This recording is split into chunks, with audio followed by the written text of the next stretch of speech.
44 വർഷങ്ങൾക്ക് ശേഷം ഒരു കേരള കോൺഗ്രസ് പോരാട്ടത്തിന് വീണ്ടും കളമൊരുങ്ങുകയാണ് കേരളത്തിൽ. 1980-ൽ മൂവാറ്റുപുഴയായിരുന്നു മണ്ഡലമെങ്കിൽ ഇന്ന് കോട്ടയം എന്നു മാത്രം. അന്ന് PJ ജോസഫ് തോൽപ്പിച്ചു വിട്ടത് സാക്ഷാൽ KM മാണിയെയായിരുന്നുവെങ്കിൽ ഇത്തവണ മകൻ ജോസ് കെ മാണിയെയായിരിക്കും എന്നത് മറ്റൊരു വ്യത്യാസം. കേരള കോൺഗ്രസിലെ KM മാണി PJ ജോസഫ് വിഭാഗങ്ങൾ വീണ്ടും എതിർചേരികളിൽ ഇടം പിടിച്ചതോടെ ലോക്സഭാ തെരഞ്ഞെടുപ്പിൽ 44 വർഷത്തിന് ശേഷം നേരിട്ടുള്ള കേരള കോൺഗ്രസ് പോരാട്ടത്തിന് വഴി തെളിയുകയാണ്. ഇത്തവണ കോട്ടയം കേരള കോൺഗ്രസിൻ്റെ പോരിൻ്റെ വേദിയായി മാറുന്നു. UDFിൻ്റെ പ്രവർത്തകരുടെ വിയർപ്പ് കൊണ്ട് നേടിയ വോട്ട് കൊണ്ട് വിജയിച്ചു വന്ന് നിലവിൽ കേരള കോൺഗ്രസ് എമ്മിലെ തോമസ് ചാഴിക്കാടനാണ് കോട്ടയം MP. കഴിഞ്ഞ തവണ UDF സ്ഥാനാർത്ഥിയായി മത്സരിച്ച് ജയിച്ച ചാഴിക്കാടൻ ഇത്തവണ LDF സ്ഥാനാർത്ഥിയാകുമെന്നത് ഏറെക്കുറെ ഉറപ്പിച്ച മട്ടുമാണ്. UDFിൻ്റെ ധാരണപ്രകാരം കോട്ടയം സീറ്റ് കേരള കോൺഗ്രസ് ജോസഫ് വിഭാഗത്തിന് നൽകാൻ തീരുമാനം ആയിട്ടുണ്ട്. അതോടെ 4.5 പതിറ്റാണ്ടുകൾക്കിപ്പുറം കേരളത്തിൽ കേരള കോൺഗ്രസ് പോരാട്ടത്തിൻ്റെ ഒരുക്കങ്ങളും ആരംഭിച്ചു കഴിഞ്ഞു. കേരളത്തിലെ മഹാരഥന്മാർ ഇരുഭാഗത്തു നിന്നും കൊമ്പുകോർത്ത 1980-ലാണ് ലോക്സഭാ തെരഞ്ഞെടുപ്പിൽ തീപാറുന്ന പോരാട്ടം നേർക്കുനേർ ഏറ്റുമുട്ടിയത്. പലതവണ പിളർന്നിട്ടുള്ള പാർട്ടിയാണ് കേരള കോൺഗ്രസ് എങ്കിലും 1979-ലെ ജോസഫ് മാണി വിഭാഗങ്ങളുടെ വേർപിരിയലാണ് കേരള കോൺഗ്രസുകളുടെ ചരിത്രത്തിലെ ഏറ്റവും വലിയ പിളർപ്പായി രേഖപ്പെടുത്തിയിട്ടുള്ളത്.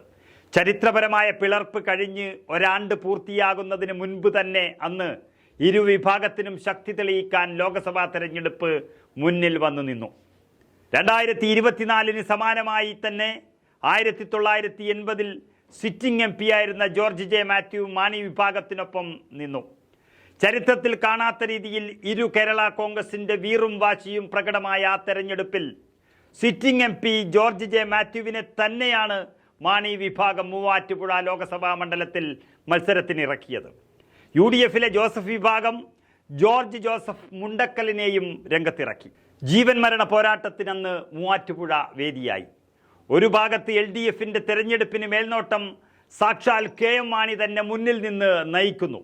മറുചേരിയിൽ PJ ജോസഫിനൊപ്പം യുവകേസരികളായ TM ജേക്കബും PC ജോർജും തെരഞ്ഞെടുപ്പ് തന്ത്രങ്ങൾ ഏകോപിപ്പിച്ചു വരുന്നു. KM മാണിയുടെ പാലാ നിയമസഭാ മണ്ഡലവും TM ജേക്കബിൻ്റെ പിറവവും PC ജോർജിൻ്റെ പൂഞ്ഞാറുമെല്ലാം അന്ന് മൂവാറ്റുപുഴ ലോക്സഭാ മണ്ഡലത്തിൽ ഉണ്ട് എന്നുള്ളത് അഭിമാന പോരാട്ടത്തിൻ്റെ ആഴമളക്കാൻ കഴിയാതെയായി. ഇന്നത്തെ പോലെ തന്നെ അന്നും ഇരു വിഭാഗത്തിനും ജയത്തിൽ കുറഞ്ഞൊന്നും ആലോചിക്കാൻ പോലും ആകാത്ത സ്ഥിതി വന്നു. അന്ന് UDF ചേരിയാണെങ്കിൽ കോട്ടയം മൂവാറ്റുപുഴ ഭാഗത്ത് വളരെ ദുർബലമായിരുന്നു. കോൺഗ്രസ് I, മുസ്ലിം ലീഗ്, കേരള കോൺഗ്രസ് ജോസഫ് എന്നിവർക്കൊപ്പം കുറച്ച് ചെറു പാർട്ടികൾ മാത്രം. LDF ആണെങ്കിൽ അവിടെ വളരെ ശക്തം. കേരളത്തിൽ ഇടതുപക്ഷ പാർട്ടികളുടെ പുനരൈക്യത്തിന് ശേഷം CPMന് പുറമെ കോൺഗ്രസ് U, കേരള കോൺഗ്രസ് M, അതായത് AK ആന്റണിയും KM മാണിയും ഒക്കെ ഇടതു ചേരിയിൽ അണിനിരക്കുന്നു. കണക്കുകളുടെ ബലത്തിൽ LDFന് ഈസി വാക്ക് ഓവർ പ്രതീക്ഷിച്ചാണ് അന്ന് മൂവാറ്റുപുഴയിൽ നിന്നത്.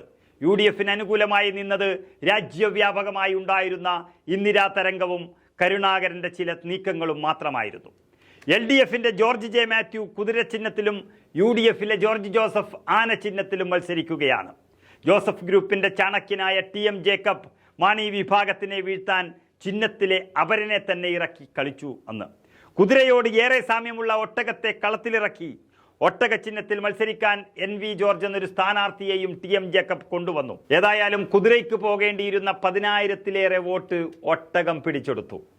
ആന കുതിര ഒട്ടക മത്സരത്തിൽ ഒട്ടകം 11,854 വോട്ട് പിടിച്ചതോടെ LDFിലെ ജോർജ് മാത്യു 4,330 വോട്ടിന് മൂവാറ്റുപുഴയിൽ തോൽക്കുകയാണുണ്ടായത്. ജോസഫ് ഗ്രൂപ്പിനും UDFിനും ചരിത്ര വിജയമാണെന്ന് സമ്മാനിച്ചത്.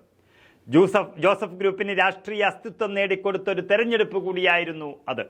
അന്ന് മാണി സാർ ആയിരുന്നുവെങ്കിൽ ഇന്ന് ജോസ് കെ മാണിയാണ് UDFിൻ്റെ എതിരാളി.